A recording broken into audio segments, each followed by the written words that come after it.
अखां उत्ते मिट्टी ला के यसू नू बोलदा। जन्म दे अन्ने दियां अखां जदों खोलदा, अखां उत्ते मिट्टी ला के यसू नू बोलदा।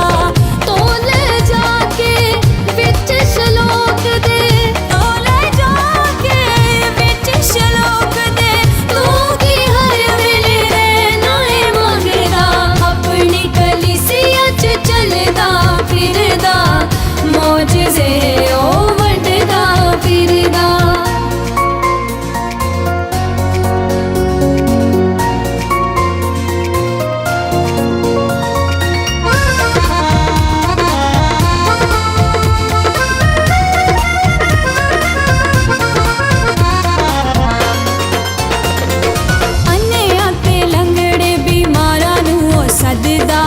देवेगा शिफा शाफी होके बेटा रब दा। अन्नियां ते लंगड़े बीमारां नू सददा, देवेगा शिफा शाफी होके बेटा रब दा।